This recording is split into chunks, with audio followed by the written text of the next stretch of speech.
Welcome back, my dear friends, to our topic matrix algebra, under which we have already studied.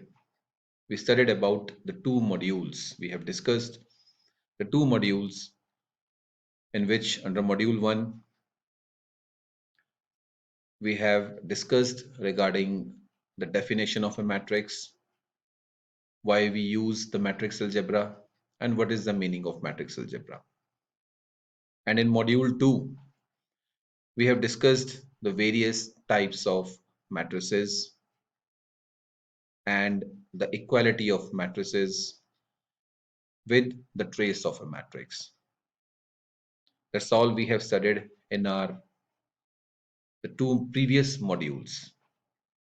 So today I am here with all of you for our third module, which is one of the most important topic, that is called the various operations on matrices. So in this module, we will discuss about the various operations that we can perform on matrices. Which are the various operations? The first operation is the addition operation. The second operation is subtraction operation. Next is the scalar multiplication. And the last is the multiplication of two matrices. So these are the four operations that we can perform on the matrices. It is one of the most important type of operations of matrices in which we are going to study about today. So we will start with our first operation, that is called addition or subtraction operation. Means how to add, how to subtract two matrices. So here I'm going to start. Now addition and subtraction. Two matrices may be added or subtracted if and only if they are the same order. It means we can add two matrices or we can subtract two matrices only when both the matrices are of same order. Means both the matrices should have same number of rows and same number of columns. If the number of rows and number of columns in both the matrices vary, then we cannot perform the addition or subtraction operation on the matrices. So this is one of the major condition to perform the addition or subtraction operation on matrices. So simply for add or subtract the corresponding elements.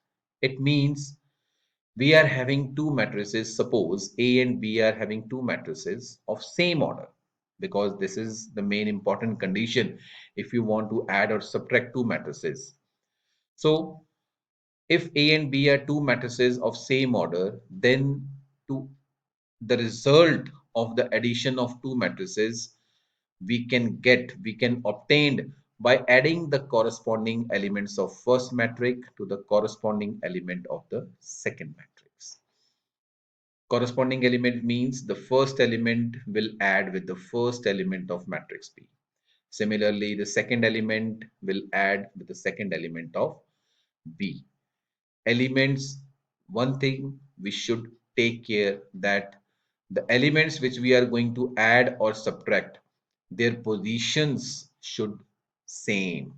Means if a element is located at second row first column, then that element can be added only with the element of B which is located at second row first column. That is called the corresponding elements. So in this way we can add or subtract two matrices. So this is one of the example. Suppose we are having two matrices in which the elements are represented by A11, A12, A21, A22, A31, A32. And the second matrix is B, which represents the elements in the form of this one, B11, B12, B21, B22, B31, and B32. So here for the important condition is the order of the first matrix is 3 by 2, means 3 rows and 2 columns.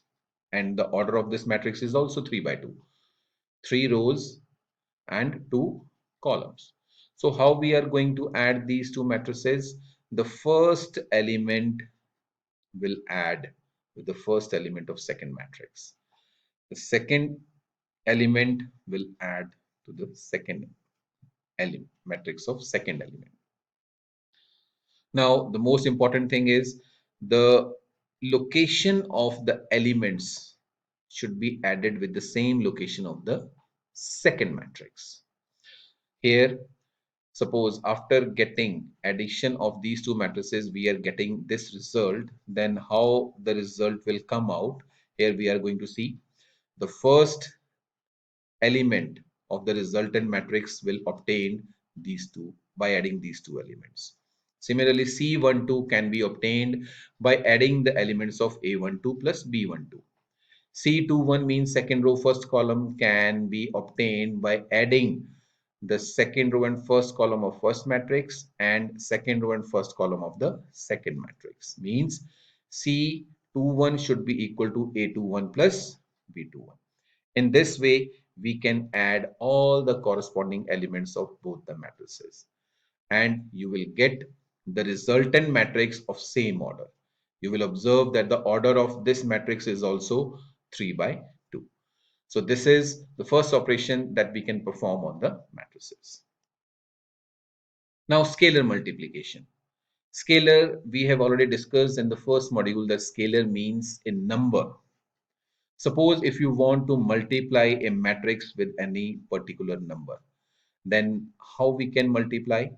Multiplication of a matrix with scalar means you have to multiply each and every element of a matrix with that scalar number. That's why it is clear that to multiply a scalar times a matrix, simply multiply each element of the matrix by the scalar quantity. For example, if you are having or if we are having a matrix A with the elements 3, 8, 11, minus 6, minus 3 and 8, and you want to multiply this matrix with 10, that is the scalar number is 10, then how you are getting or what will be the result after multiply this matrix A with scalar? What we have to do? We have to multiply each and every element of this matrix with 10. 10 into 3, 30. 10 into 8, 80. 10 into 11, 110. 10 into 6, 60. 10 into minus 3, minus 30. And 10 into 8 is 80. So this will be the result of scalar multiplication of a matrix A with scalar number 10. So this is known as the scalar multiplication. Now, the most important, how to multiply two matrices. There are some rules to multiply two matrices. The multiplication or product of two matrices A and B is possible. So the most important condition for the matrix multiplication is number of columns of first matrix should be equal to the number of rows of the second matrix. That is one of the most important condition for the multiplication of two matrices. The number of columns of first matrix should be equal to the number of rows of the second matrix. Second, the rule of the multiplication of the matrices is row column wise. Means for the first matrix, we will start with the elements of first row, and for the second matrix, we will start with the elements of the first column. The first row of AB is obtained by multiplying the first row of A with the first, second and third column of B. It means first of all I will multiply the elements of first row of the matrix A with all the three columns or whatever the columns of the matrix B. Then the second row of AB is obtained by multiplying the second row of A with first, second and third column of B. Similarly, the third row of the multiplication of matrix is obtained by multiplying the third row of A with the first, second and third column of B. So it can be explained with the help of an example. Let's see. Now, we are having two matrices, matrix A and matrix B. The order of this matrix is 2 by 3. Order of this matrix is 3 by 2. So here the number of columns are 3 and here the number of rows are 3. It means number of columns and number of rows are equal, which shows that the multiplication of these two matrices is possible. Now, how we have to multiply? Now, in the previous slide, what the rule was, the rule of multiplication of matrices is row column. Row column means from the first matrix we will start with the row, from the second matrix we will start with the column. Now, how we are going to multiply? Now the first element of after multiplication, how you are going to get it? The first element is multiplied by first element of second matrix. Then the second element of first row is multiplied by the second element of first column. Then the third element of first row is multiplied by the third element of first column. So as we have discussed, here we will start with row and from here we will start with the column. In this way we need to multiply. You will get the first element. Then first of all we need to finish all the columns. Then again the row will remain same but the column will be changed to get the second element of the product of matrices. Now, first element is multiplied by the first element of second column. Second element of this first row is multiplied by the second element of second row. Plus third element is multiplied by the third element of second row. So in this way, you will get the second element of the product of matrices. Similarly, now all the columns are finished. Now we have to move to the second row. Now again we need to multiply the whole row with the whole column to get one element of the product of matrices. Similarly, when we will multiply the whole row with the whole column, then afterwards we will move towards the second column. Here we have expressed very much clearly that how we are getting the element from the matrices after multiplication. So if C is the product of these two matrices, then the elements of C can be obtained with this method. C11, C12, C21, C22. So after multiplication of these two matrices, the final result will be this one, 18, 8, 22 and 3, which is the resultant or the product of two matrices.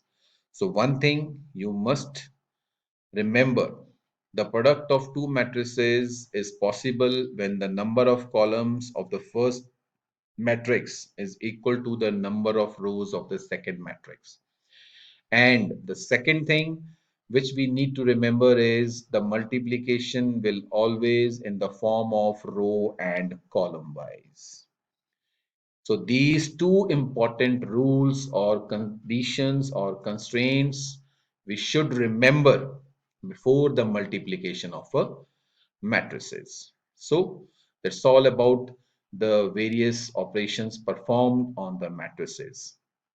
So in this module, we have studied about the various operations performed on matrices.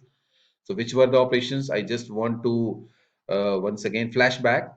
The first one we have studied about the addition and subtraction of two matrices, which is possible when the order of both the matrices are same. Then we have studied about the scalar multiplication. Scalar multiplication means simply to multiply a matrix with a constant number, and the resultant how you are going to get it, you need to multiply that constant number with each and every element of that matrix. And the last one is matrix multiplication, in which the two major conditions are there. The first one is the number of columns of first row should be equal to the number of rows of the second matrix, and the multiplication we need to follow in such a way that the first row of first matrix will be multiplied by the first column of the second matrix. So that's all about the module 3, that is the various operations performed on the matrices. So we will meet you soon with the next module in the module 4. Thank you. Thank you very much.